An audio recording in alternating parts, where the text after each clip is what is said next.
श्री कृष्ण गोविंद हरे मुरारी। हे नाथ नारायण वासुदेव। श्री कृष्ण गोविंद हरे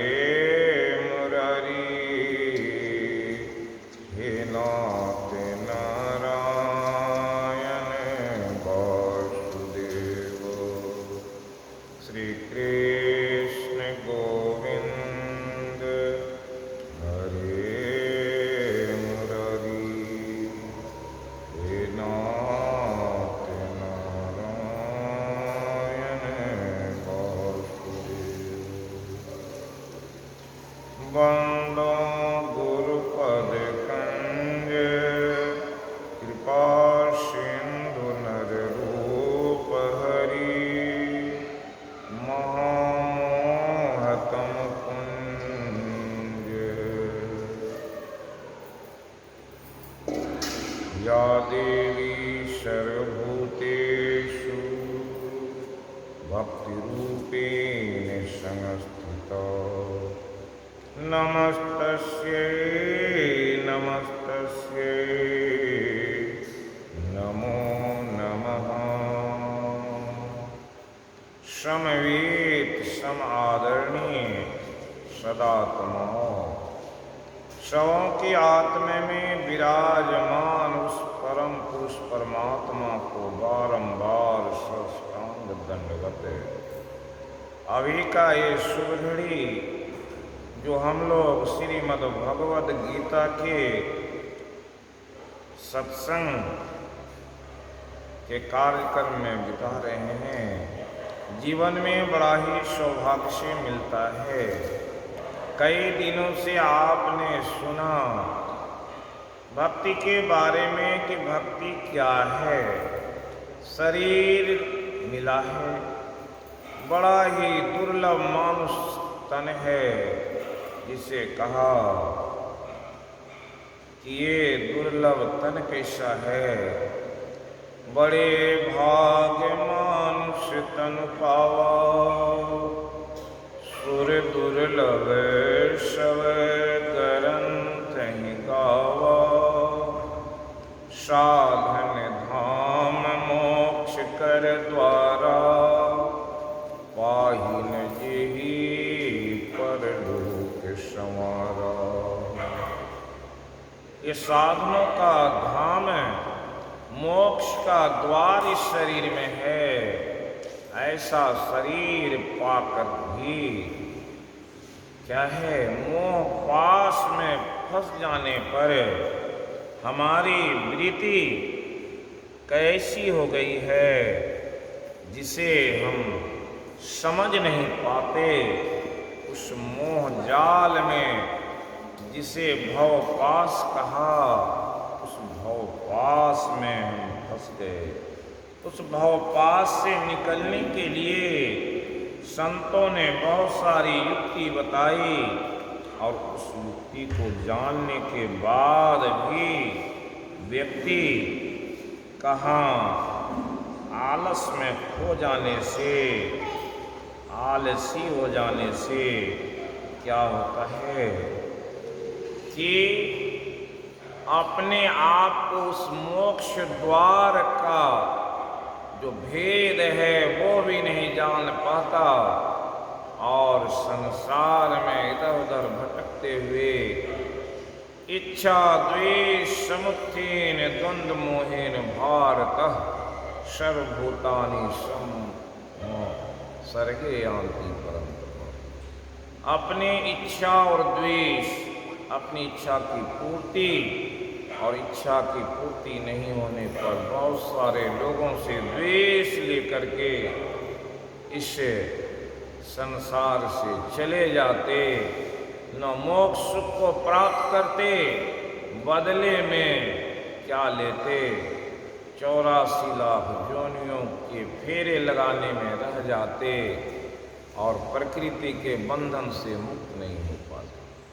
इसलिए गीता में भगवान कहने की कृपा की, आ ब्रह्म भुवनात् लोका पुनरावर्तिनो अर्जुन मामुपेतु तु कौन्तेय पुनर्जन्म न विद्यते। कि ब्रह्मा के लोक से लेकर के इस पृथ्वी लोक की बात क्या पाताल लोक में रहें, लेकिन सब परिवर्तनशील है। जिन देवताओं के लोक को देखते जिस स्वर्ग को कहते, वहाँ भी रहने वाले कोई अस्थिर नहीं है। इसलिए काम मांगो, कहे कबीर साहब, किस चीज को मांगो? कोई स्थिर नहीं है, सब अस्थिर है।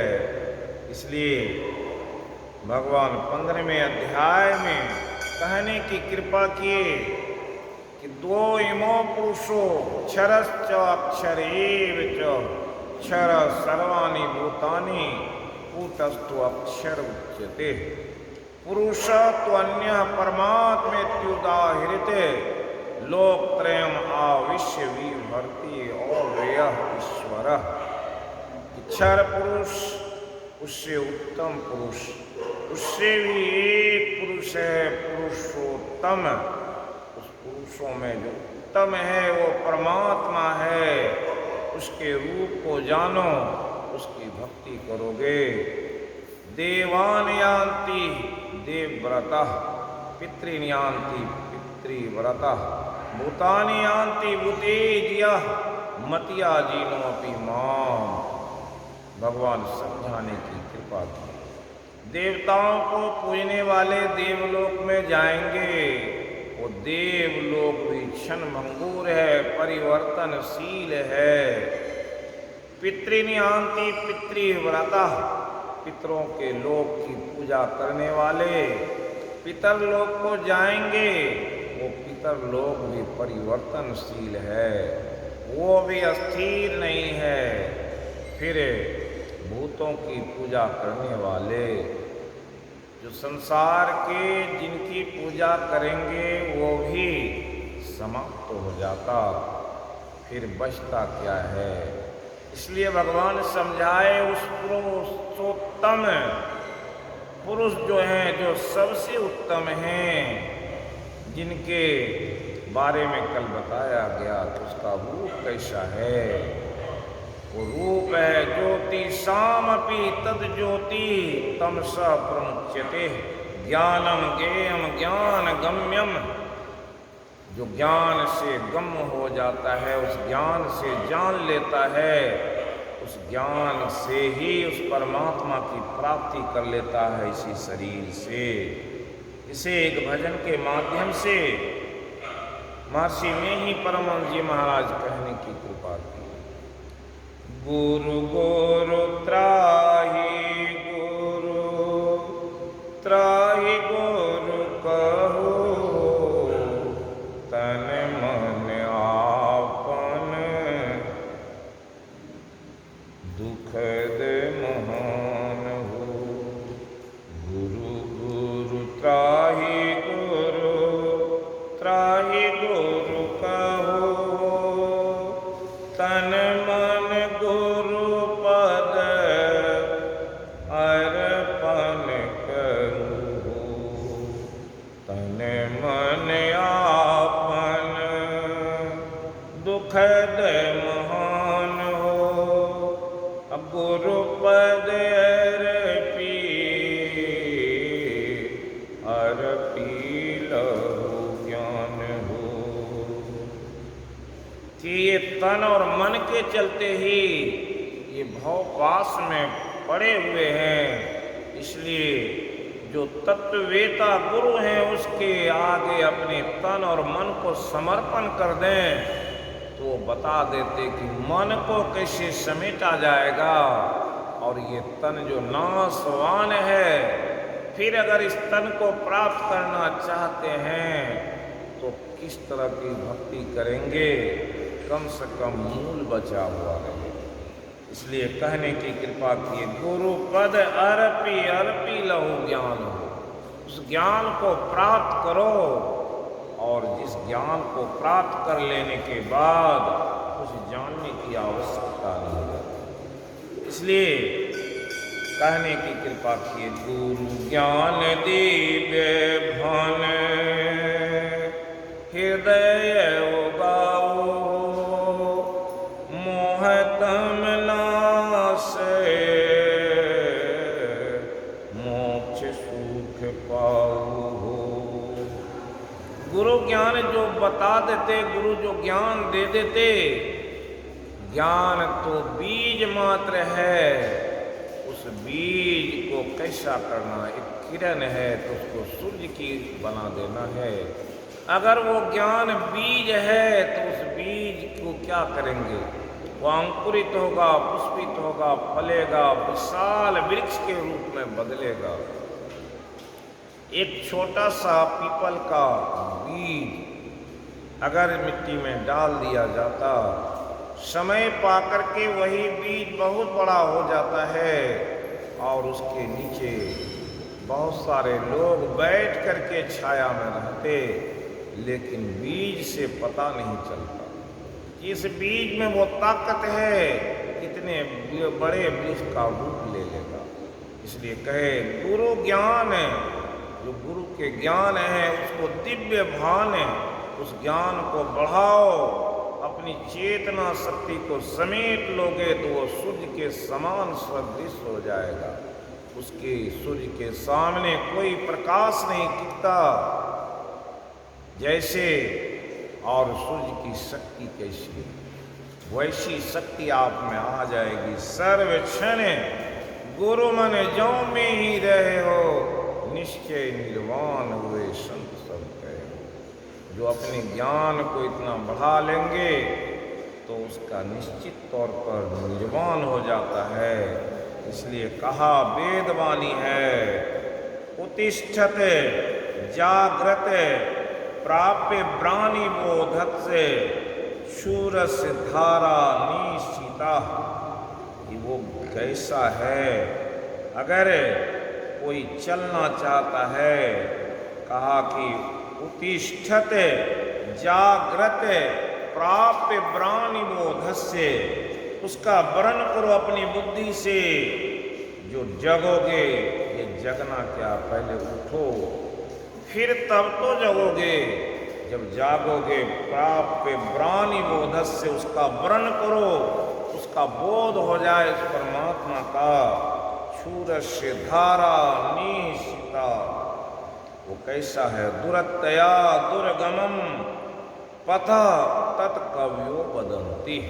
जो जानकार ने कहा वो रास्ता छुरे के धार पर चलने के समान है, लेकिन वो बड़ा दुरत्य है, दुर्गम है।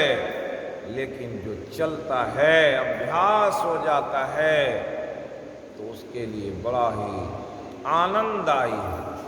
चलत पंथ सुख होत माह है, जहाँ झर झरते अमृत ध्वनि की नौ झरत बर भागी सुनते।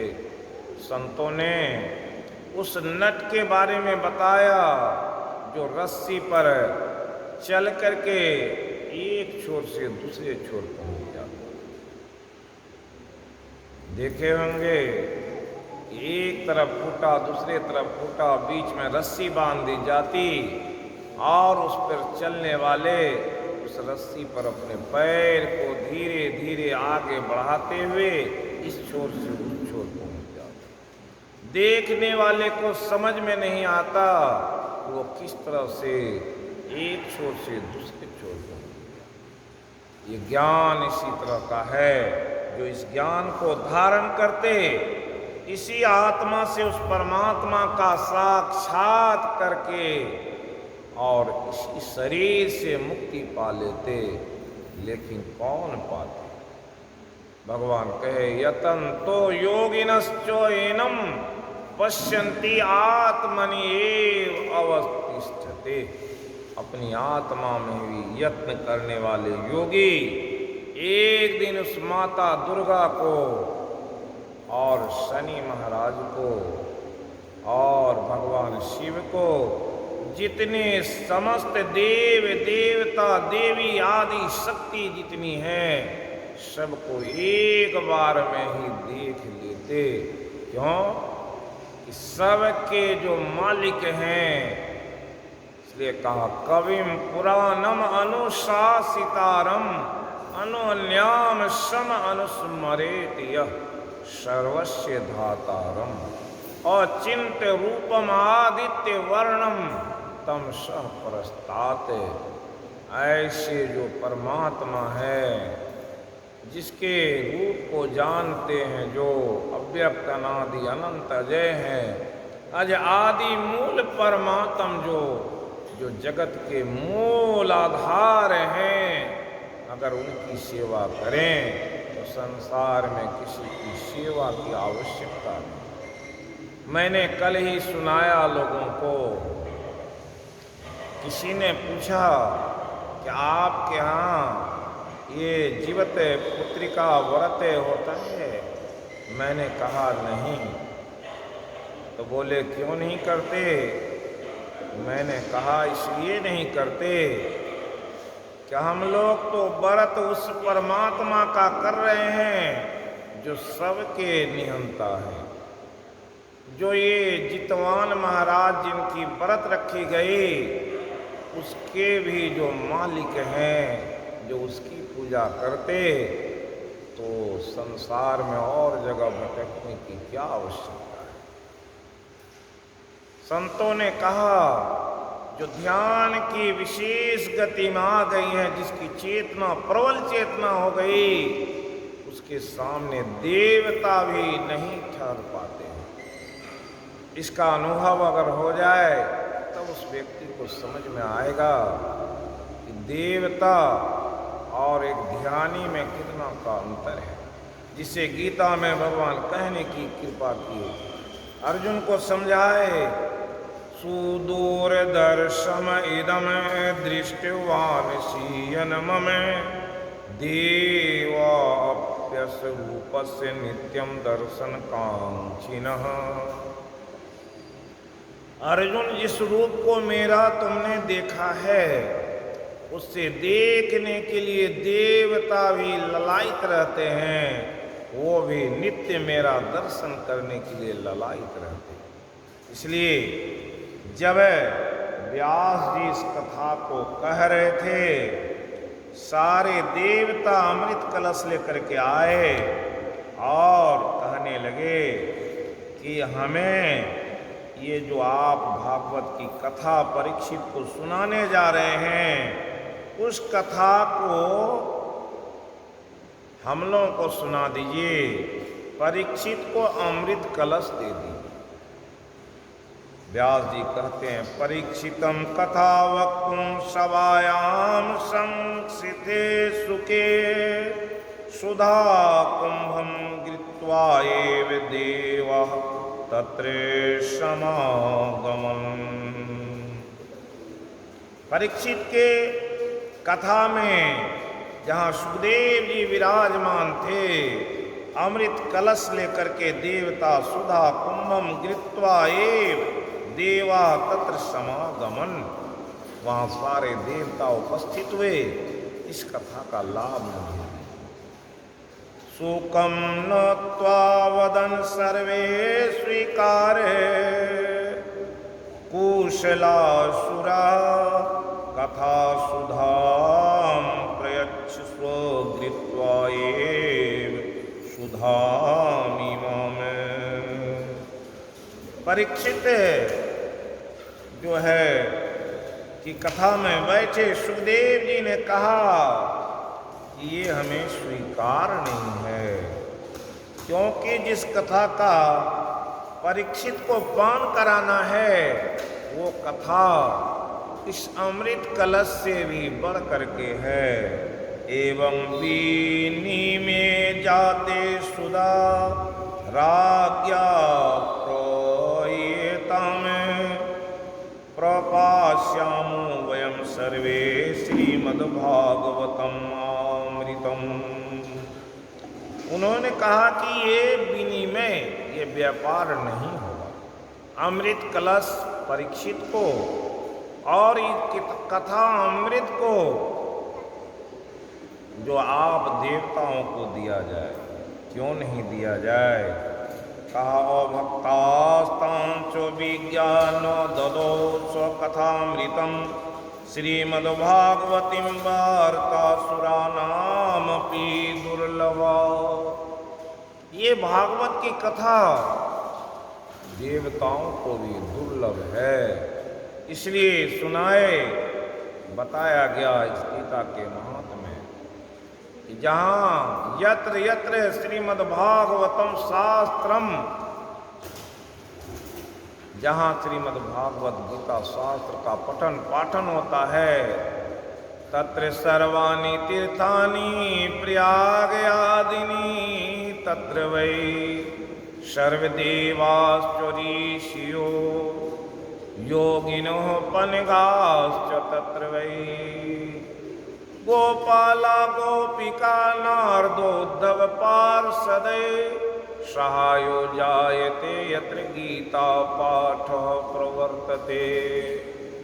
कहने की कृपा किए यहाँ सारे देवता योगी ऋषि नाग और भगवान के गोपिकाएं उद्धव पार्षद सारे मौजूद हो जाते हैं। स्वयं भगवान अपने आप को रोक नहीं पाते, इसलिए कहने की कृपा की। यत्र गीता विचारस्य पठनं पाठनं श्रुतं तत्राहं निश्चितं पृथिवी निवसामि सदैव ही। उस जगह पर जहाँ गीता के विचार को पठन पाठन श्रवण किया जाता, पढ़ा जाता, सुना जाता, मनन चिंतन किया जाता, भगवान कहे मैं वहाँ उस पृथ्वी पर निश्चित तौर पर हमेशा विराजमान रहता हूँ। इसलिए ऐसी कथा की महत्ता सुखदेव जी जाने और भगवान कहने की कृपा की ये कथा किसे कहा जाए। नो तपस्काय नो भक्ताय कदाचन नो चौसुश्रुवे वाच्यम नो चोयुमाम यो अभ्यसूयति। जो तपस्वी नहीं है उसे ये कथा मत सुनाओ, जो भक्त नहीं है उसे मत सुनाओ, और जो हम पर दोष दृष्टि रखता है उसे भी ये कथा नहीं सुनाना चाहिए। इसलिए कहने की कृपा की। नो माम दुष्कृति नो मूढ़ा प्रपद्यन्ते नराधमो मायापहरित ज्ञानासुरं भावमाश्रिता। कि जो दुराचारी है, जो मूढ़ है, नरों में अधम है, और उसे ये कथा वो सुन नहीं सकता, मैं उसके बुद्धि का अपहरण कर लेता हूँ, उसे वहाँ जाने नहीं देता। इसलिए भगवान के इस बाउंड्री को बहुत कम लोग पार कर पाते। न जाने कहाँ किस भाव में किसके लिए कथा हो। भगवान क्या करते हैं, कैसी लीला करते हैं, एक व्यक्ति भी प्रार्थना करता उसके लिए भगवान वहाँ पहुँच जाते हैं। चिंत्यानो अपि, क्या कहे, एकाकी चिंत्यानो ही। तो वहाँ क्या होता, स्वयं भगवान क्या करते कि परम श्रेयो अधिगच्छति। वो परम श्रेय जो परमात्मा है स्वयं अधिगच्छति, वहाँ पर आ जाते हैं। इसलिए बड़ी महिमा है भक्ति की। उसी बात को सुनाने के लिए मैंने पुरुषोत्तम योग 15वें अध्याय का पाठ है, मूल पाठ सुने। 20 श्लोक है। इस 20 श्लोक को सुनने के लिए सुनेंगे, बड़ा ही उत्तम वाक्य है, ये महामंत्र है। सुनने से अंदर की जो मलिनता है वो दूर हो जाती। दवाई बहुत छोटा सा टेबलेट होता है, लोग खा लेते हैं, तत्क्षण ही 10-20 मिनट में उसके वो रोग दूर हो जाते हैं। क्यों?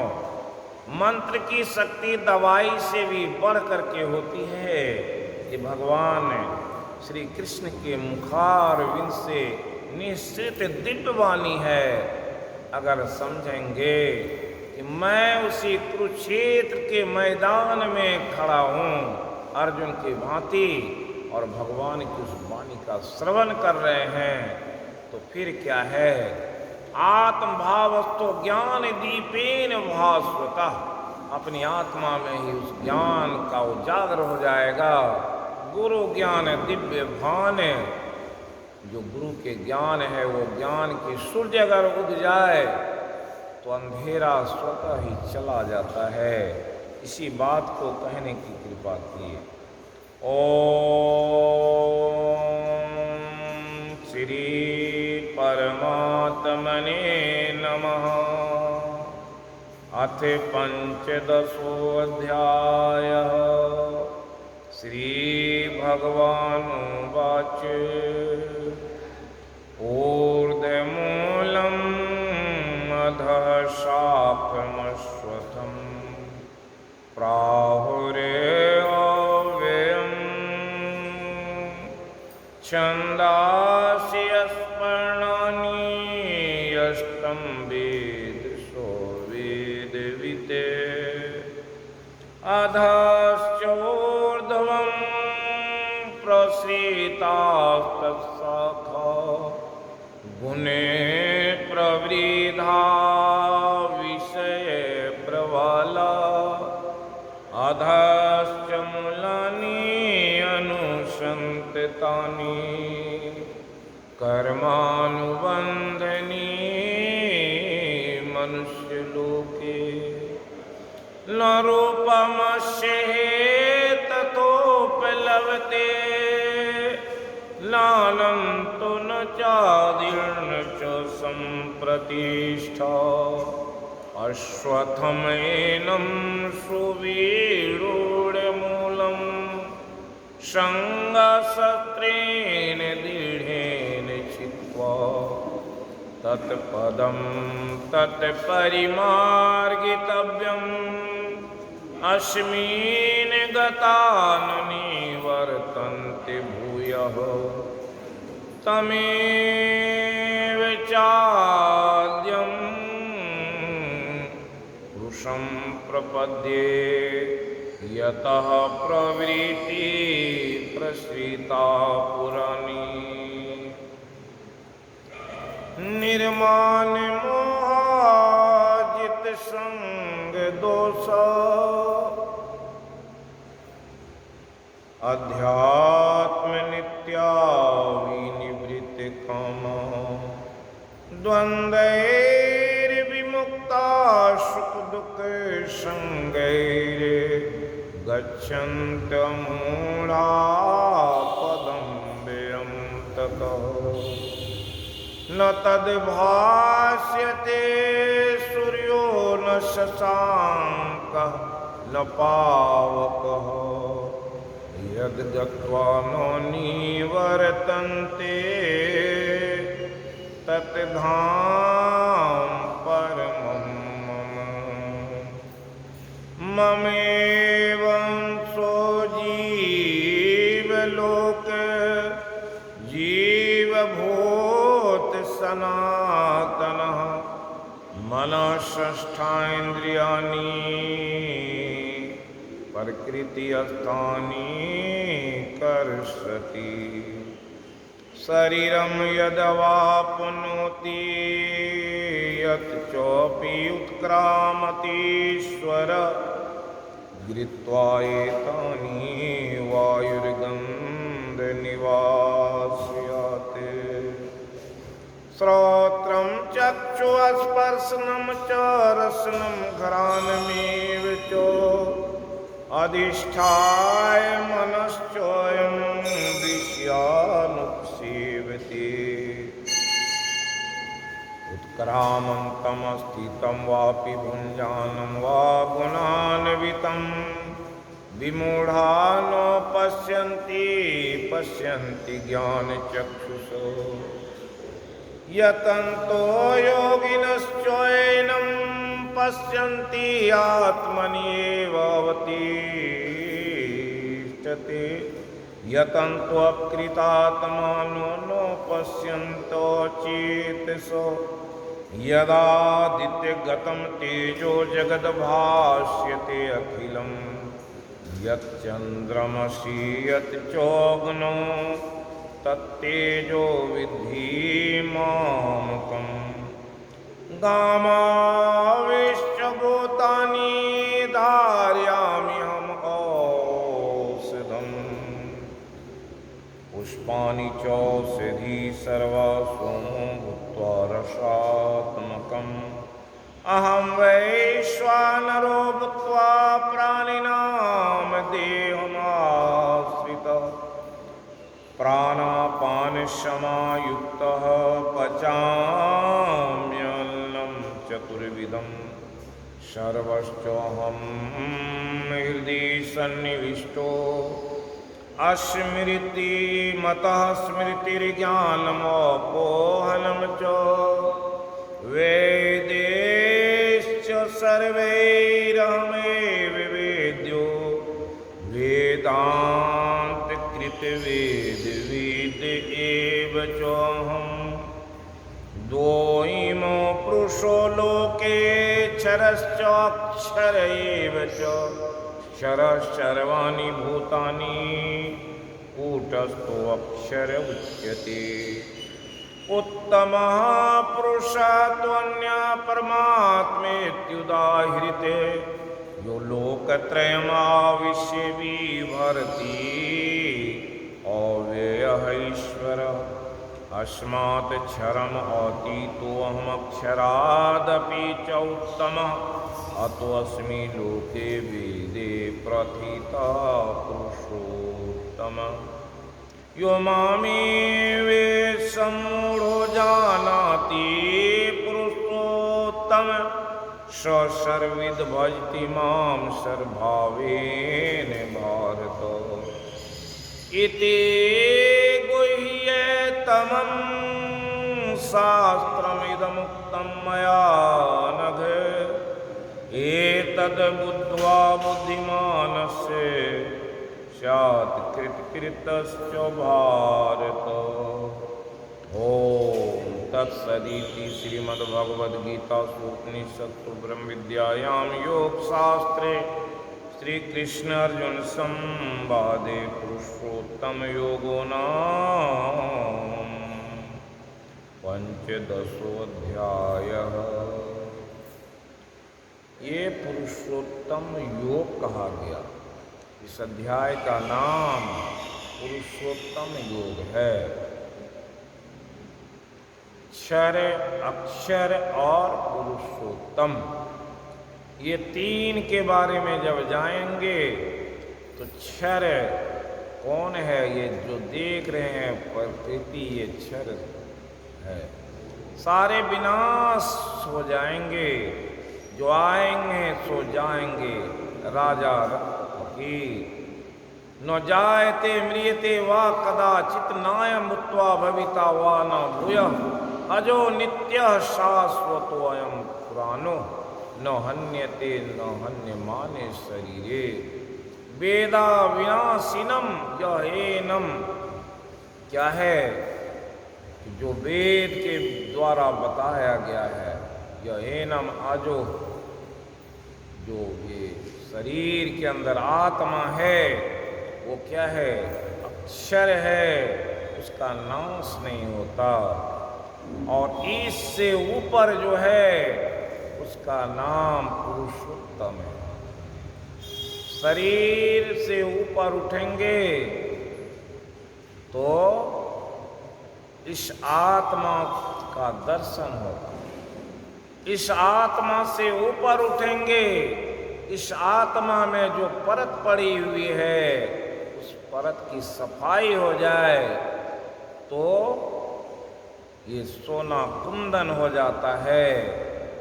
और कहाँ परमात्मा और आत्मा में कोई भेद नहीं रहता, उसी स्थिति को मोक्ष कहते हैं। इसलिए कहा उत्तिष्ठत, पहले उठो फिर जागृत फिर जगो वेदवाणी।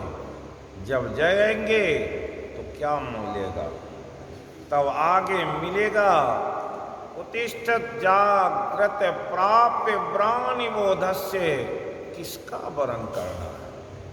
वरण उस पुरुषोत्तम का करना है जिसे पाना है। उसे पाने के लिए कहा गया क्षूरस्य धारा निशिता, वो छूरे के धार के समान वो रास्ता है, उस पर चलने के लिए तैयार हो जाओ। कौन जाएगा? कल सुनाए थे, भगवान कहने की कृपा किए थे कि ब्राह्मण क्षत्रिय विषाम शूद्रानाम च परंतपः कर्माणि प्रविभक्तानि स्वभाव प्रभवैर्गुणे। कोई व्यक्ति चरम सीमा को छूना चाहता है तो उसमें क्षत्रिय स्वभाव होगा, तब वो आगे बढ़ेगा। शौर्यम तेजो धृति दाक्ष्यम युद्धे च पलायनम। ज्ञान को जान करके उसके प्रकाष्ठा पर पहुंचने वाला वीर कैसा होगा? उसमें शौर्य होगा, वीरता, तेज होगा। शौर्यम तेजो धृति, धारण करने की शक्ति। जो माता कल सुबह में भोजन की और उसमें दृढ़ता का गुण आया कि शाम में पारण करेंगे। 2 दिन 1 रात 12 या 36 घंटे या 40 घंटे का उपवास रख ली। क्या है? पहले उसमें एक वीरता आई, संकल्प लिया 36 घंटे का उपवास का, तब तो वो अपने आत्मबल में क्या आया? तेज है, इस संकल्प को पूरा करेंगे। धृति, धारण करने की क्षमता आई, तब तो वो कुछ भी जल भी नहीं लेती। और फिर धृति युद्धे च पलायनम, ये एक युद्ध चल रहा है। इसी युद्ध को तो गीता में कहा गया धर्म क्षेत्र कुरुक्षेत्र। कर्म क्षेत्र में थे, अभी धर्म क्षेत्र में अडिग होकर के खड़े हैं। युद्ध से भागेंगे नहीं। युद्ध से जो नहीं भागेगा वो 5 बजे पारण करेगा। कितने युग से पलायन होंगे, भूख लगी तो बीच में ही भोजन करके समाप्त कर देंगे व्रत। युद्धे च अपलायनम ईश्वर भावश्च, ईश्वर के प्रति भाव है तो भूख कहाँ? दानम, दान क्या है? व्रत का दान हो रहा है, अपने ज्ञान का ही दान है, तब तो वो पहलवान बना अडिग खड़ा है। दान वो आसक्ति है ईश्वर से, जिसमें उसमें दान की भावना, ये 8 गुण जिसमें है। छात्र कर्म स्वभाव जो ये क्षत्रिय वाला काम है जो ये करते हैं, वही परमात्मा के उससे क्षूरस्य धारा निशिता दुरत्या दुर्गम। कितना भी दुरत्व हो, दुर्गम हो, उस पथ पर कौन चलता? कविम तत्पतो कविम, उस पथ के कौन जो गया है वही बताया कि चलो। तो ये अनन्य चेता सत्यम यो माम स्मरति नित्य स तस्याहम शूलव पार्थ नित्य युक्त योगिनः। उदाहरण दिए भगवान कि उस पथ पर कौन चलेगा? अनन्य चेता, जो अपनी चेतना को परमात्मा की ओर लगा दिया है, ऐसे दृढ़व्रती व्रत का पालन करते हैं। भक्ति में भी वही सूत्र लागू हुआ।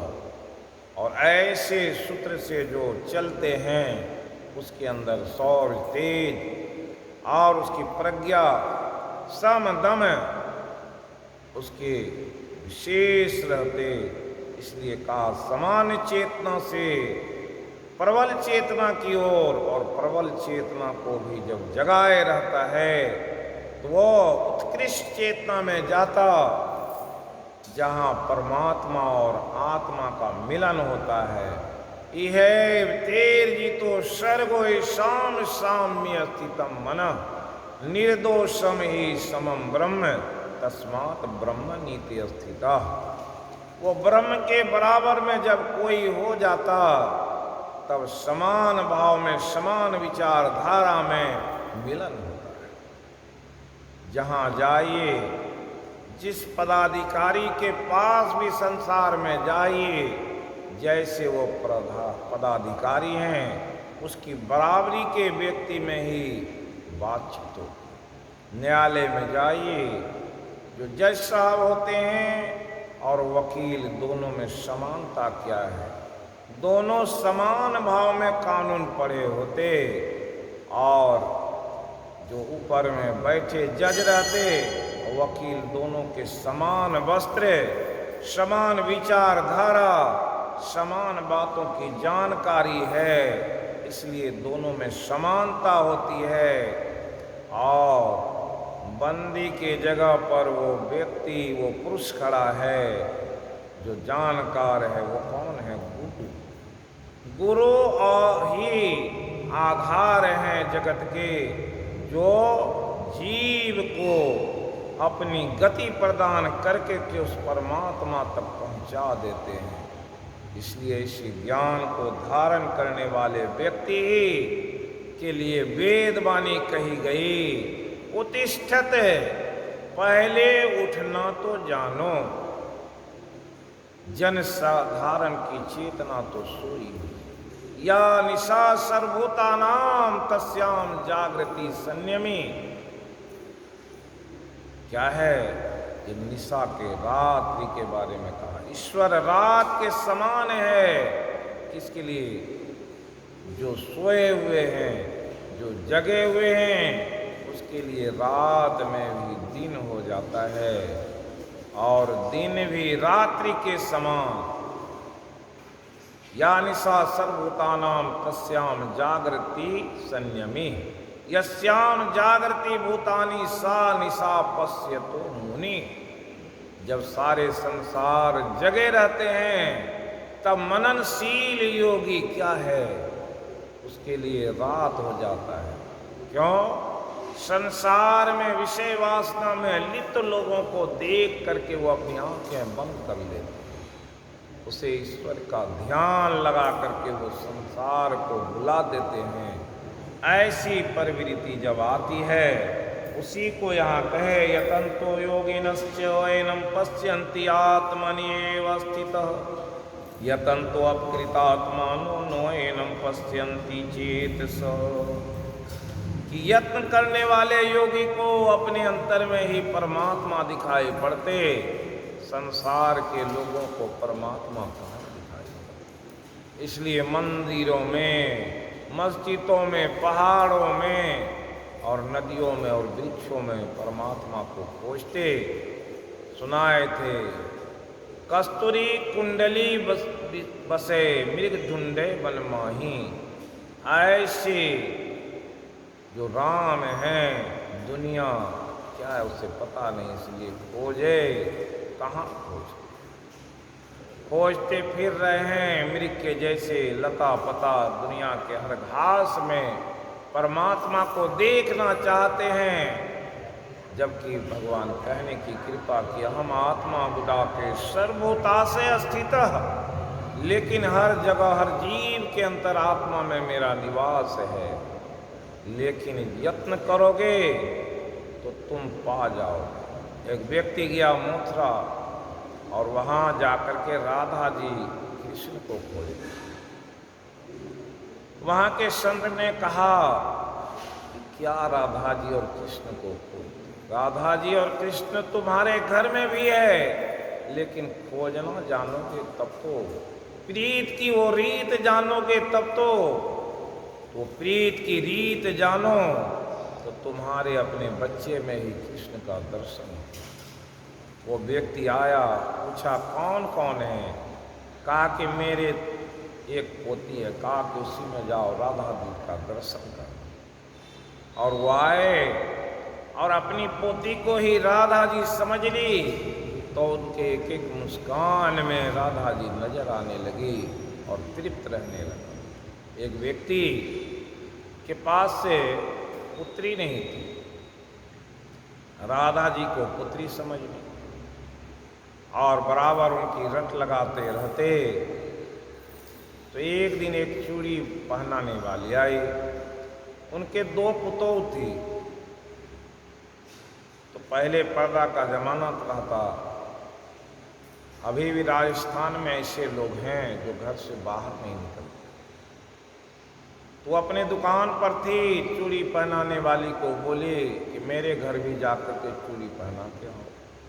वहाँ गई, चूड़ी पहनाने वाली उनके दोनों पुतोहू को चूड़ी पहनाए। देखा कि तीसरी हाथ सामने आ गई, तीसरे हाथ में भी चूड़ी डाल दिया।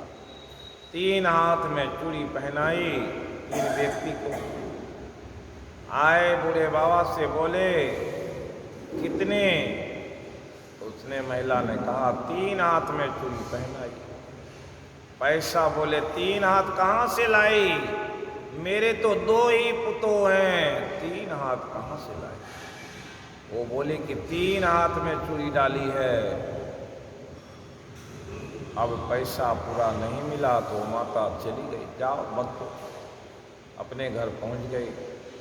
जब बूढ़े बाबा आए, रात्रि में विश्राम कर रहे थे, तो राधा जी की नाम लेकर सुमरन कर रहे थे। राधा जी बोली सुमरन में तो बहुत अच्छे लगते हो, लेकिन इस बेटी को भूल जाते हो तुम। चूड़ी पहनी तो उसकी पैसे देने में तुमने कहा तुम्हें नहीं पता कि 2 पुतों के अलावे तुम्हारी बेटी भी इसी घर में निवास करती है, उसकी चूड़ी क्यों नहीं है? तुरंत उसे जागे, दौड़ पड़े उस चूड़ी वाली के यहाँ, बड़ी भूल हो गई। जाकर के उससे कहा सही में तुमने 3 हाथ में चूड़ी पहनाई। ऐसी हमारी प्रीति जिस दिन हो जाए, परमात्मा को अपने घर में समझने लगे, तो घर ही मंदिर हो जाएगा। घर में जो भोजन बनता वो प्रसाद हो जाएगा। घर के सारे वैभव में परमात्मा दिखाई पड़ने लगेंगे। लेकिन हमारी प्रीति वैसी नहीं है, हम हैं कहाँ? इस 15वें अध्याय में मनुष्य को अपनी शरीर के बारे में भगवान बताते हैं कि जिस पुरुषोत्तम को तुम खोजना चाहते हो, वो पुरुषोत्तम कहाँ है?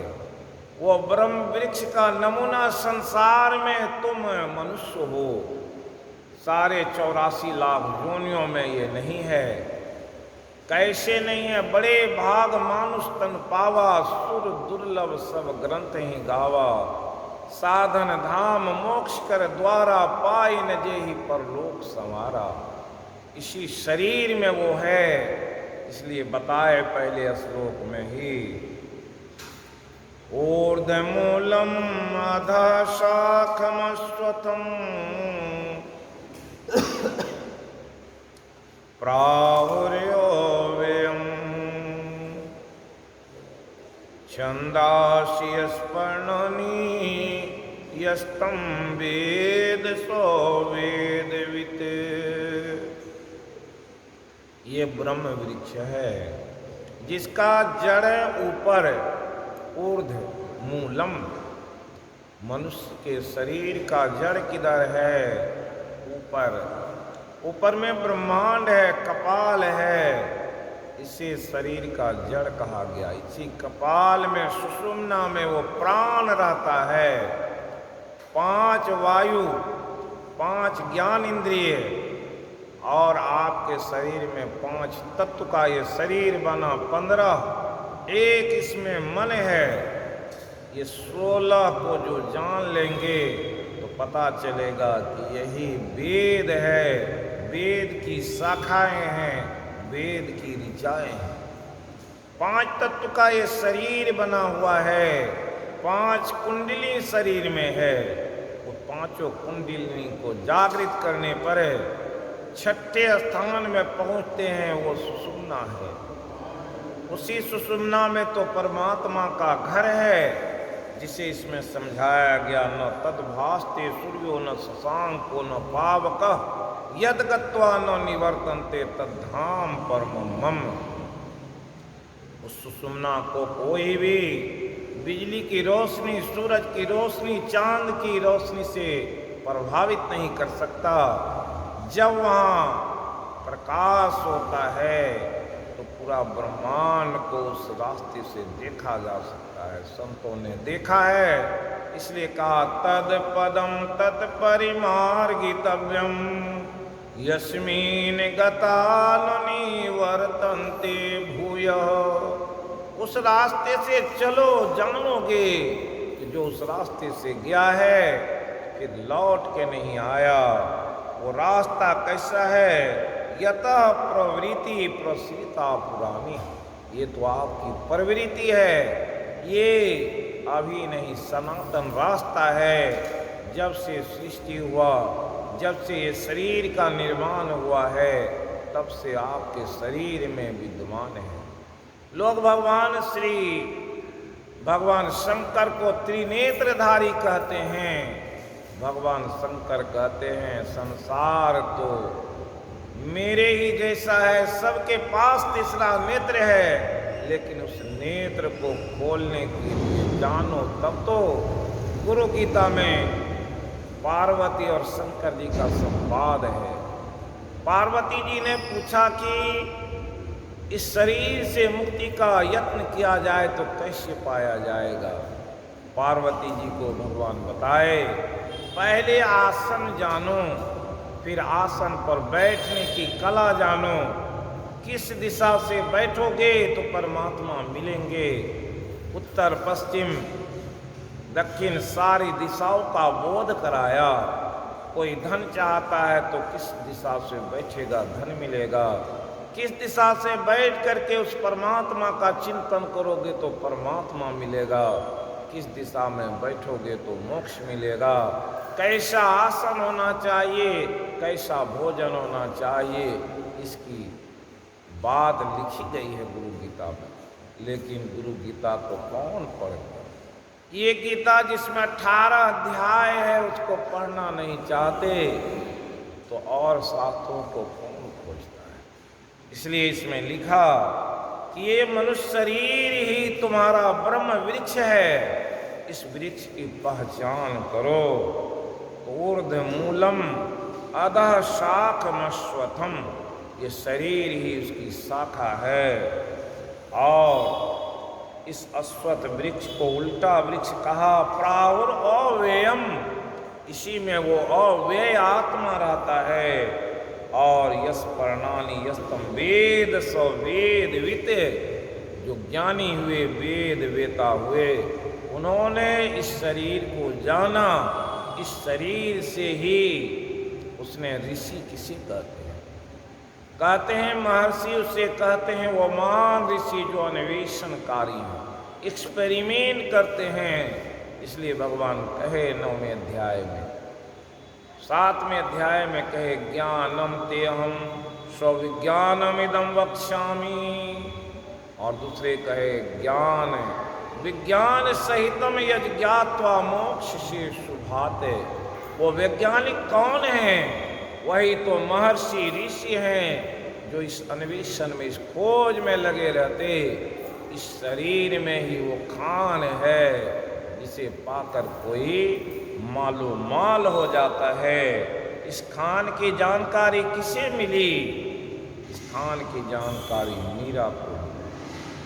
मीरा जैसे जानी तो उन्होंने कहा पायो जी मैंने राम रतन धन पायो, पायो जी मैंने राम रतन धन पायो।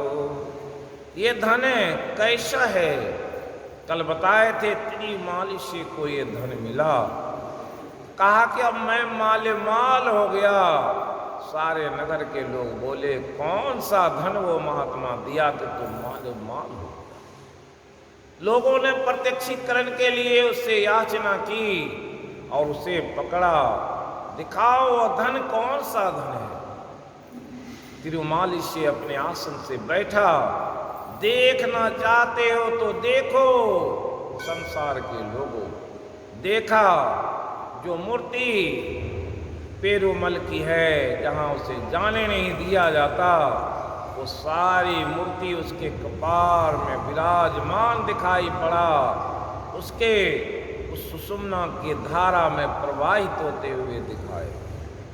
वहां के राजा उसे जानना चाहे तो राजा के दरबार में जो मंदिर था, उस मंदिर की परिक्रमा वो कर रहा था, तो देखा कि सारी पत्थर की मूर्तियां तिरुमाली के पीछे पीछे घूम रही।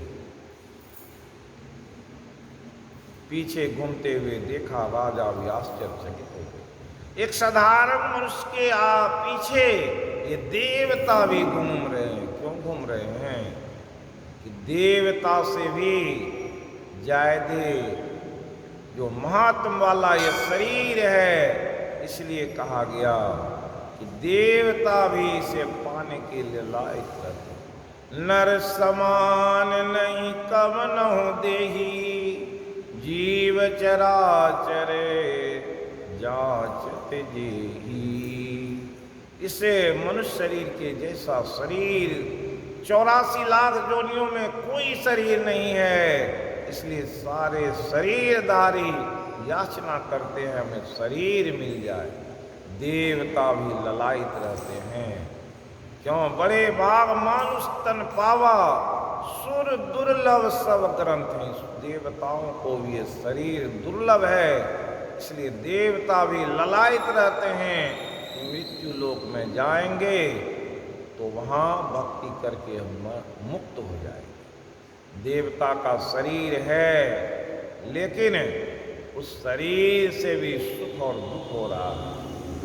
लेकिन जो मुक्त हो जाता है अपवर्ग का सुख पाता है, जहाँ कहीं भी कोई पतन का कारण नहीं है, जहाँ मृत्यु नहीं है, जहाँ कोई सुख दुख नहीं है, आनंद ही आनंद है।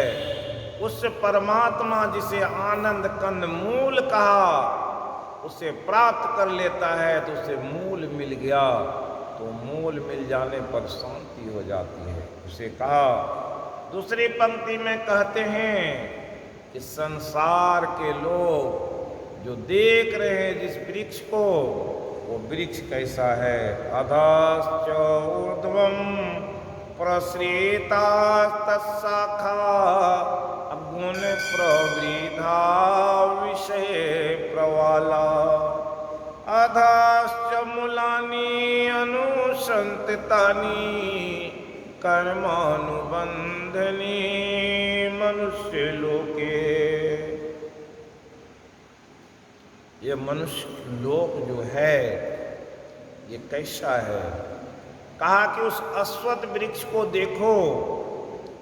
ये संसार वृक्ष का जो मैंने निर्माण किया है वो उस अश्वत्थ वृक्ष के जैसा है। अश्वत्थ वृक्ष की जड़ किस तरह से पृथ्वी के अंदर फैली रहती और उसकी शाखा कैसी मोटी होती है। ऊपर चढ़ेंगे तो पतली शाखा, उससे ऊपर जाएंगे तो पत्ते मिलेंगे। इसलिए कहा संसार के लोगों, गुण प्रवेधा विषय प्रवाला। यहाँ पर आए सत्व राजस गुण के फेरे में पड़ गए, गुण बढ़ रहे हैं। विषय प्रवाला, विषय की जाल में फंस गए।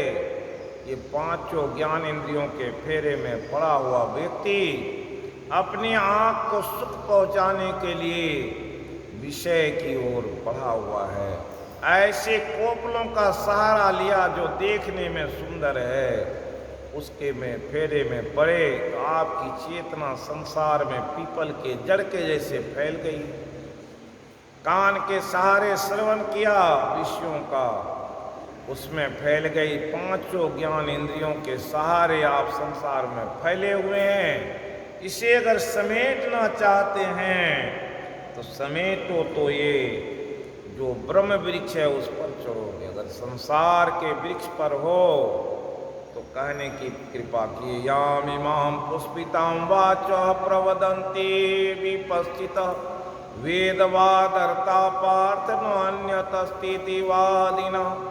कामात्मनः स्वर्ग परा जन्म कर्म फल प्रदां क्रिया विशेष बहुलां भोगेश्वर गतिं प्रति। भोगेश्वर प्रसक्ता नाम तयापहरित चेतसाम व्यवसायित्मिका बुद्धि समाधोनो विधीयते। इस श्लोक में भगवान कहने की कृपा की, अर्जुन संसार के लोग भोगेश्वर में ऐसे पड़े हुए हैं कि जिसके ज्ञान का अपहरण हो जाता है, उस भोग में लिप्त व्यक्ति समझता है कि स्वर्ग से आगे क्या है, कुछ भी नहीं। इसलिए स्वर्ग की कामना लगाए बैठा हुआ व्यक्ति स्वर्ग पाने के लिए यज्ञ करता है, बहुत सारे तप करते, बहुत सारी तपस्या करते, और ऐसे यज्ञ दान करने वाले व्यक्ति की गति क्या होती है? त्रैविद्या सोम पापूत पापाय गरिष्ठवा स्वर्गतिं प्रार्थयन्ते ते पुण्यमासाद्य सुरेंद्र लोकमश्नन्ति दिव्यान देवी देव भोगान ते तं भुक्त्वा स्वर्गलोकं विशालं छिन्ने पुण्ये मर्तलोकं विशन्ति। एवं त्रयी धर्मम अनुप्रपन्ना गतागतं काम कामा लभ्यन्ते। त्रिविधा तीन वेद हैं, तीनों वेद के अनुसरण करने वाले भी जो यज्ञ रिष्टवा स्वर्गति प्रार्थयन्ते, यज्ञ करके 100 अश्वमेध यज्ञ किए तो कहाँ गए? कहाँ गए? स्वर्ग में गए। स्वर्ग में भी इंद्र को फिक्र लगी रहती कि उस फिक्र में लगे हुए व्यक्ति सोचते हैं कि कोई यज्ञ करता है, यज्ञ को विघ्न करने के लिए इंद्र परेशान रहते, मेरे पद को प्राप्त न कर ले, इसलिए उसके यज्ञ को समाप्त करने के लिए प्रयत्नशील रहते सारे देवता। कैसे यज्ञ को भी करने के बाद स्वर्ग जाते, स्वर्ग में क्या पाते? दिव्यान देवी देव भोगान, देवताओं को जो भोग मिलता वो भोग आप भोगते हैं। पुण्य छिन्न हो जाता तो मर्त लोके विशंति, इसी मृत्यु लोक में आते, फिर क्या होता? काम कामा लभन्ते, कामना जगी थी, स्वर्ग गए, स्वर्ग से आए तो फिर वही काम, वही इच्छा, वही नाम, वही पद, वही प्रतिष्ठा के फेरे में पड़े। इसलिए कहा अश्वत्थमेनं सुविरूढमूलं शंखशस्त्रेण दृढ़ेन छित्त्वा।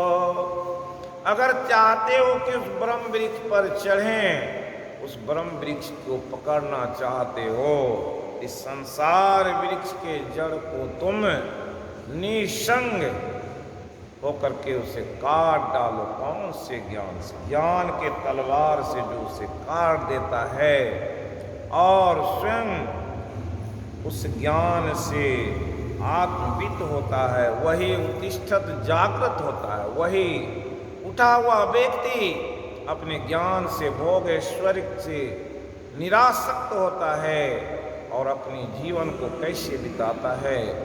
जैसे एक अमीर घराने की नौकरानी रहती है, घर में जाती, सारे काम करती, सारे चीज़ों को संभालती, बाल बच्चे को भी संभालती है, लेकिन किसी वस्तु को अपना नहीं सकती। सब काम पूरा किया, समय आया तो गया, फिर समय आया तो फिर आई, काम की चली गई। ठीक वैसे संसार को अपने काम की वस्तु समझना चाहिए। जैसे आए, सारी व्यवस्था है उसका उपभोग कीजिए, और इससे जो शरीर मिला है उसकी महत्ता को समझे तो अपने आप को, अपनी इंद्रियों को समेटेंगे। जो कल सुनाए, इंद्रियार्थेषु वैराग्यम, इंद्रियों में विरक्त का भाव हो जाए तो टीवी देखना है तो नहीं देखेंगे, कान से अश्लील चीज़ों को सुनना है नहीं सुनेंगे, जीवा से तरह तरह के वस्तु के रसास्वादन नहीं करेंगे, तो फिर क्या होगा?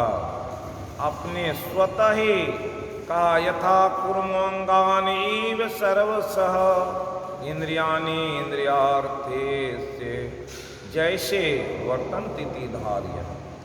जैसे कछुआ का उदाहरण देके संत ने समझाया, थोड़ा सा भी आवाज हुआ, कुछ आहत होने का, कुछ खतरे का, अपनी इंद्रियों को अंदर समेट लेता है। ठीक ऐसे ही पांचों ज्ञान इंद्रियों को जब समेट लेंगे, स्वतः भी आत्मा में निवास करने की आदत हो जाएगी। ये कैसे होता है, उसी के बारे में आगे बताते हैं। कर्मानुबंधनी मनुष्य लोके, कर्म से संसार में फैल सकते हैं अपने कर्मानुसार। धीरे धीरे शनै शनै उपरमेद बुद्धिया धृतया आत्म संस्थम मन कृत्वा न किंचिदपि चिंतित। अपने आँख को बंद कीजिए, अपनी आत्मा में विराजमान हो जाइए, कुछ भी चिंतन नहीं कीजिए।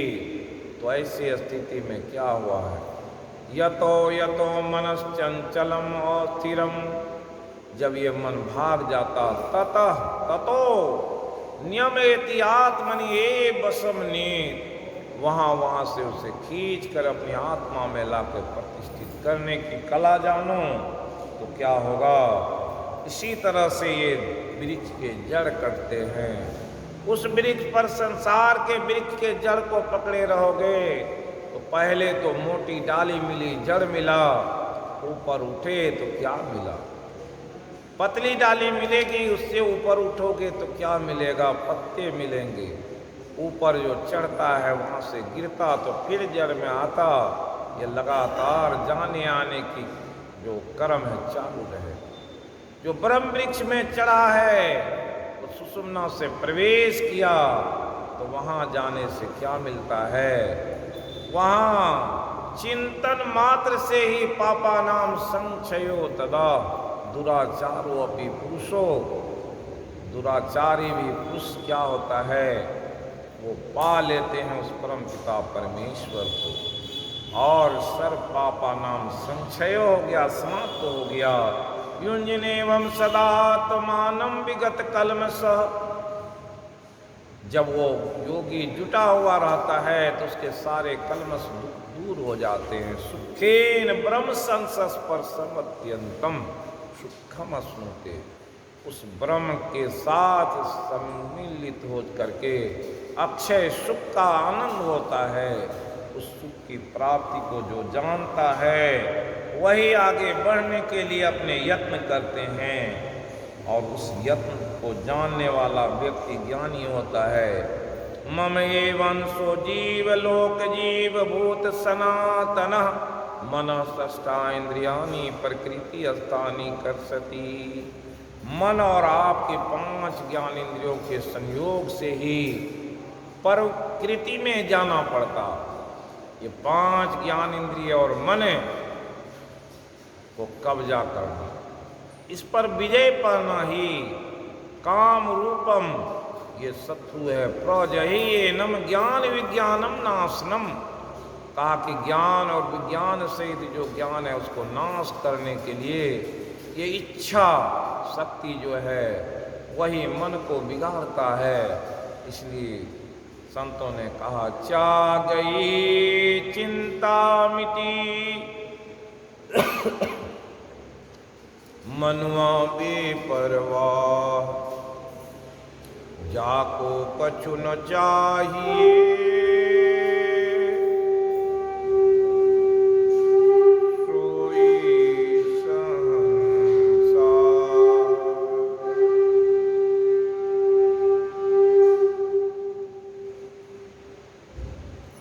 चाहना मिट गई तो संसार मिट गया। संतों ने उदाहरण दिया कि कोई व्यक्ति प्रार्थना करता है कि धन चाहिए, ईश्वर चाहिए, पद चाहिए, तो जब अंत काल में वो चलता है तो जो सामान छूट गया है उसे भोगने के लिए आना पड़ता। घर में अगर आसक्ति है, घर से जब निकलते हैं तो आसक्त रहते हैं, उस धर्मराज के पास भी जाते तो वहाँ प्रार्थना करते हैं कि हमें उसी घर में भेजा जाए। तो जैसा कर्म किए उसके हिसाब से फल मिलता, उस फल के अनुसार शरीर मिलता है। स्वभाव जैन कौन्ते निवद स्वेन कर्मणा न कर तुम इच्छसी अनमोहात करिष्य। एक स्वभाव का निर्माण हुआ, वो स्वभाव के कारण आपके मन और पांचों इंद्रियों का संयोग बनता है। और निबद्ध स्वेन कर्मणा, आपने जैसा कर्म किया वैसी प्रवृत्ति बनी, वैसे प्रवृत्ति और स्वभाव के कारण वैसे शरीर मिलते 84 लाख योनियों में जाकर के वो भटकने लगे। सुनाए थे महात्म्य कि एक शिकारी था, वो शिकारी जंगल में शिकार करता था। एक जो महिला थी वो डायन थी, डायन गई उस शिकारी को खा ली। शिकारी का जीवन बदला, समय आया, उस महिला का भी जन्म हुआ, उस शिकारी का भी जन्म हुआ। शिकारी को सिंह का शरीर मिला। क्यों मिला? कि स्वभाव उसका था जीव को मार करके खाने का। शिकारी सिंह के शरीर में चला गया। क्यों गया? स्वभाव जैन कौन्ते निबद्ध स्वेन कर्मणा, जैसा कर्म करता था, जैसा स्वभाव था। धर्मराज के दरबार में ऐसी ही समझिए ये मशीन है, जिसे 14वें अध्याय में कहा, सर्वभूतानि कौन्ते मूर्तया संभवन्त्या तासां ब्रह्म महद्योनिरं बीज प्रदः पिता। कि ये पूरा संसार जो प्रकृति है, परमात्मा कहने की कृपा किए, सर्वभूतानि कौन्ते प्रकृतियान्ति मामिकाम कल्पछय पुनस्तानि कल्पादो विसृजाम्यहम्। सारे जगत के जीव प्रकृति के अंदर रहते और प्रकृति मामिकाम कल्पछय पुनस्तानि प्रकृति माम एकाम, मैं और प्रकृति एक ही हूँ, मैं बीज प्रद पिता हूँ। सर्वभूतानि कौन्ते मूर्तया संभवन्त्या, जितने जगत के जीव हैं न कोई रूप होगा। वो रूप में शरीर के क्षय होने पर उसके स्वभाव, प्रवृत्ति, गुण इत्यादि को देखते हुए जैसे शरीर क्षय हुए, पुनः फिर उसका क्या शरीर का निर्माण करते हैं। प्रकृति स्वाम अवष्टव्य विसृजामि पुनः पुनः भूत ग्राममिमं कृतस्नम। प्रकृति अवसाद, प्रकृति के वशीभूत हुआ वो जीव प्रकृति में ही विभिन्न शरीरों में घूमता है अपने स्वभाव और गुण के अनुसार। इसलिए परमात्मा के उस गुण को जाने, जो जानता है वही जानता। मम एवं सो जीव लोक जीव भुनः सनातन। ये जीव भूत, ये जो जीव है सनातन, उस ब्रह्म के अंश हैं। जीव लोके, ये मृत्यु लोक में वो जीव आता है और जीव भूत बन जाता। भूत कहते हैं उस प्राणी को जो इस संसार में देखते हैं, और उसकी क्या गति होती है?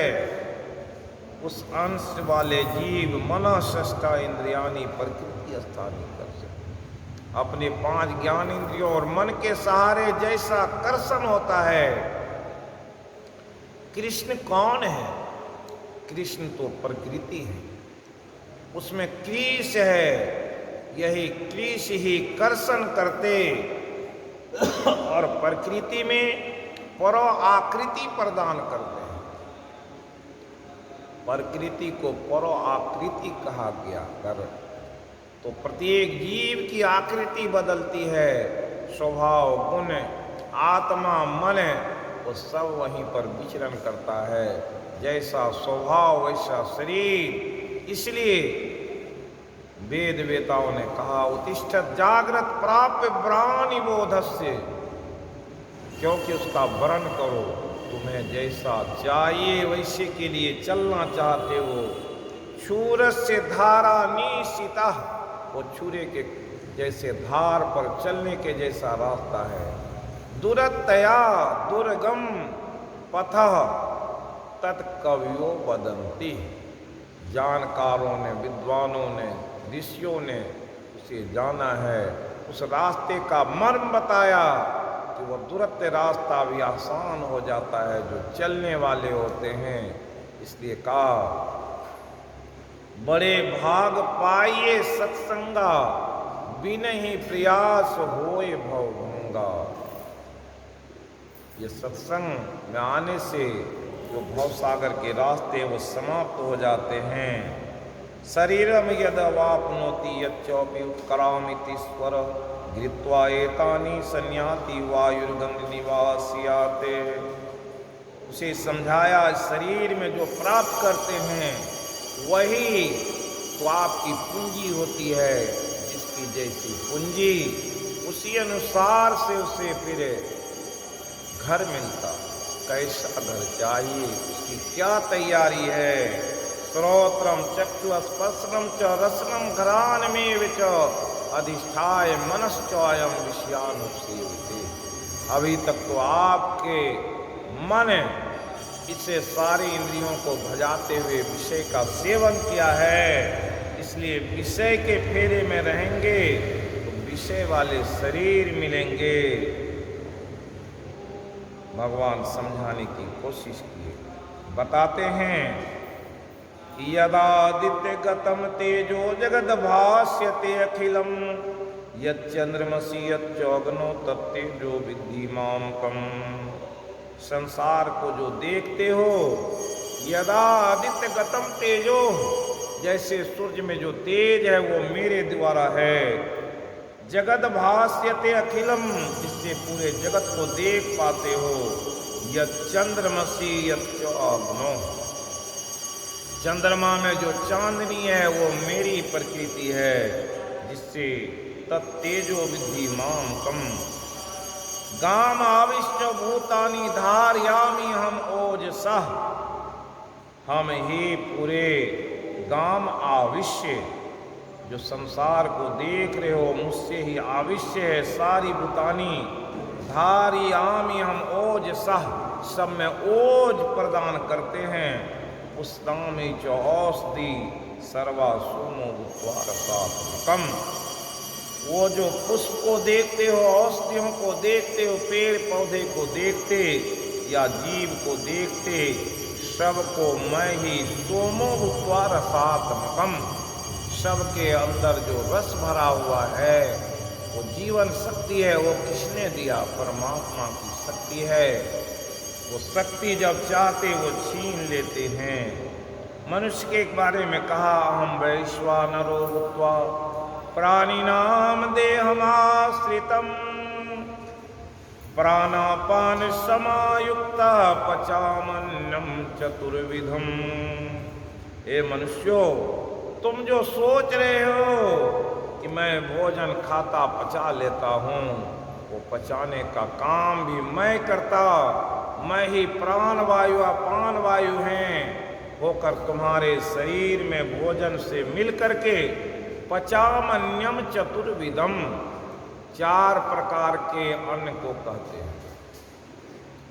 चारों प्रकार के अन्न को मैं ही पचाने का काम करता हूँ। बताए थे कि 5 वायु, 5 शरीर के तत्व, 5 विषय, 5 ज्ञान इंद्रिय और 1 मन का खेल समझ में आ जाए। वायु बिगड़ जाए तो आपके शरीर की स्थिति बिगड़ जाती है। प्राण वायु अपान वायु जब समान रहते तो शरीर में रोग नहीं रहता है। प्राण वायु, अपान वायु, उदान वायु, समान वायु और व्यान वायु, 5 वायु का खेल है। और यही प्राण वायु का सहचर्य है। इस वायु को नियंत्रण कौन करते हैं? योगी ही नियंत्रित करते हैं। इसलिए कहा, अपाने जुहति प्राणम प्राणे अपानम तथा परे प्राणापान गतिरुद्ध्वा प्राणायाम परायणः। प्राण वायु अपान वायु को का जो खेल है, उसी खेल में परमात्मा है। वहीं पर परमात्मा का दर्शन होता है। जब सम हो जाती, उस साम्य अवस्था धारिणी प्रकृति में कोई व्यक्ति जब पहुंच जाता है, वहीं तो परमात्मा से भेंट होती है। वो साम्य अवस्था धारिणी प्रकृति को शरीर में उत्पन्न करने के लिए ही योग है। उस योग को करने की कला संतों ने बताया, जिसे कल भी बताए थे कि वो नाम कौन सा है, जिस नाम को जानने के लिए सभी योगी जन परेशान हैं। इसलिए अर्जुन ने जिज्ञासा किया, कथम विद्याम योगिनस्त्वाम सदा परिचिन्तयन् केषु केषु च भावेषु चिन्तयोसि भगवन्मया। वो कौन सा भाव है, कौन सी विद्या है जिसके चिंतन में योगी जन रात दिन लगे रहते हैं। वो भेद मुझे बताइए। वही भेद बताया कि किस तरह से अपान वायु प्राण वायु का खेल है। और ये खेल जो जानता है, तो कहा गत संग से मुक्त से ज्ञानावस्थित चेत सह यज्ञाचरत कर्म समग्रम प्रविलीयते। जैसे यज्ञ का आचरण किए तो सारे जो हैं कलमश दूर हो जाते हैं, और वो व्यक्ति क्या होता है, गत संगस्य। किसका संग? ये पांचों ज्ञान इंद्रियों से जो आपका संग है, जो विषयों से संग है, वो छूट जाता है। और ऐसे संग जब छूट जाते तो ज्ञानावस्थित चेत सह हो जाता। वो ज्ञान से में अवस्थित होकर उसकी चेतना प्रबल चेतना हो जाती है। विषय का सुख फीका लगने लगता है, और वैसे इसे विषय का सुख में आनंद नहीं, उसे ही परमानंद का लाभ मिलता है। इसलिए लिखा, या करोति सदा ध्यानम आज्ञापदम अस्य गोपितम। जो हमेशा ध्यान करता है आज्ञापदस्य गोपितम। ये आज्ञापद ही इसी सुषुम्ना को कहा गया। शिव संहिता का ये वाक्य श्लोक है। शिव जी कहते हैं, जो यत्र जो यह करोति सदा, जो हमेशा कौन सी करते, ध्यानम। कहाँ करते? आज्ञा, जो आज्ञा चक्र है उसे आज्ञा पादस कहा। यह आज्ञा चक्र जो है उसे पद कहा। परमात्मा का जगह उसे बताया। वहाँ गोपितम, गोपितम मतलब है गोपनीय है। एकांत में शांत जगह में बैठ करके कोई व्यक्ति जो साधना की विधि है उससे करता है। पूर्व जन्म कृतम कर्म, पूर्व जन्म में जितने भी कर्म किए जो पाप थे वो सारे विनश्येत विरोधतः इव अवरोधतः, जो अवरोध करता था वो विनाश हो गया। तो फिर क्या है, कोई रुकावट नहीं है, क्योंकि आपके पूर्व जन्म के जो प्रारब्ध कर्म थे वही रोक रहे थे। वो अवरोध था, उस अवरोध को समाप्त कर दिए। कैसे? ध्यान करके। ध्यान के बल क्या होता है, सारे कलमश दूर हो जाते हैं। ऐसे स्थिति में ही भगवान शिव कहते हैं, सिरे कपाले रुद्राक्षम वीवरम चिंतेत यदा। उसी बात को भगवान यहाँ पर कहने की कृपा किए। ओम इति एकाक्षरम ब्रह्म व्याहरन मामनु स्मरण यह प्रयाति त्यजन देहम सोयाति परमाम गतिम। ओम एकाक्षर ब्रह्म का वो मंत्र है, जो ब्रह्म का प्रतीक चिन्ह है, वही ब्रह्म ध्वनि है, वही ब्रह्म का मंत्र है।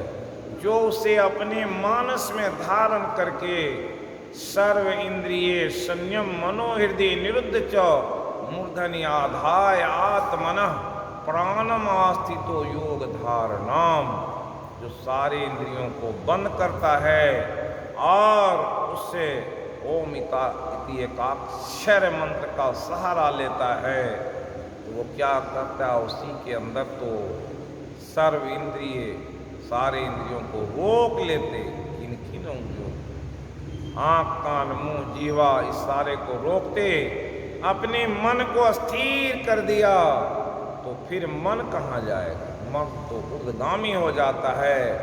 ऊपर कौन है, तो परमात्मा। वो कहाँ है, किसी आकाश में है, वो आपके शरीर में ही है। मन कहाँ रहता है, मन नीचे रहता है। मन कहाँ है, सुषुम्ना में परमात्मा का वास है, और मन आपके चित्त में है। चित्त से चित्त में जब मन को पकड़ा जाता, इसलिए अष्टावक्र जी कहने की कृपा की कि अगर 3 श्लोक में अष्टावक्र जी कहे, मुक्तिमिच्छसि चेत तात विषयान विस्वत्यजे क्षमार्जम दया तो से यूसवत भजे। अगर तुम मुक्ति की इच्छा रखते हो तो विषयों का त्याग कर दो और 5 गुण अपने में लाओ। क्षमा करने की पहली शक्ति, आर्जवम, एकदम सरल हो जाओ, आर्जवम। तब कहा संतोष, संतोष आ जाए तो फिर दान देने की प्रवृत्ति हो जाएगी। और सत्य कहते हैं परमात्मा, जब सत्य को जान जाओगे तो ये चारों गुण बढ़ जाएगा। इसीलिए कहा कि जब सत्संग में जाते क्या मिलता है। आज संसार के लोगों ने शब्द को बदल दिया। पहले जाएंगे तो कहते हैं कि 4 फल मिलते हैं, लेकिन संत लोग कहते हैं वो 4 फल क्या मिलता, पहले धर्म मिलता है, तब अर्थ है काम और मोक्ष। पहले धर्म को जानेंगे तब तो धर्म जैसे मिला, तो आपके पास जो साधन है उस साधन को कौन सी कामना की पूर्ति में खर्च करेंगे वो मालूम हो जाएगा। और वैसे कामना की पूर्ति में उस धन को लगाएंगे तो मोक्ष तो आपके तलहथी में होता है। इसलिए सत्संग का फल क्या है, पहले धर्म है, लेकिन शास्त्रकार लिखते क्या हैं, पहले अर्थ है तब धर्म है, तब काम तब मोक्ष।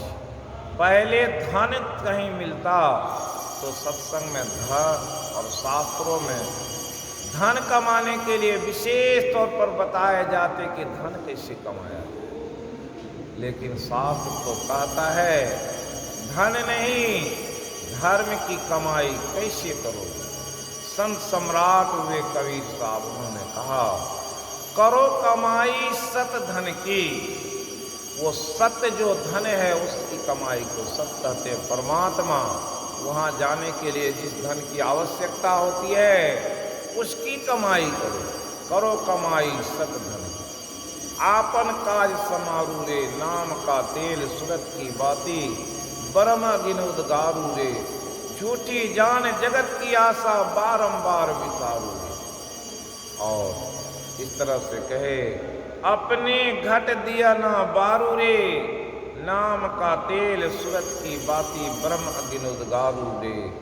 वहाँ पर भी कहे योग युगत से शून्य महल में पायो, पिए अनमोल रे। जब योग की को युक्ति से किया जाएगा तो अपने अंदर में ही उस प्रियतम को पाओगे जो अनमोल है। उसे जो पा लेता है उसे सुख मिलता है। कबीर साहब कहने की कृपा किए, इसके लिए क्या है, तुम्हारे आंख के सामने एक घूंघट पड़ा हुआ, एक आवरण पड़ा हुआ है माया का। उस माया के खेल को हटाओ, घूंघट का पट खोल रे तो ये पीव मिलेंगे। और घट घट में वो साईं रमता, कटुक वचन मत बोल रे। और आगे कहे कि जब उस तरह से जानोगे, घूंघट के पट को हटाओगे, कटुक वचन मत बोल रे। कहे कि जो इस तरह से योग युगत से सुन महल में पिए पायो अनमोल रे। कहे कबीर आनंद भयो है अनहद बाजे ढोल रे।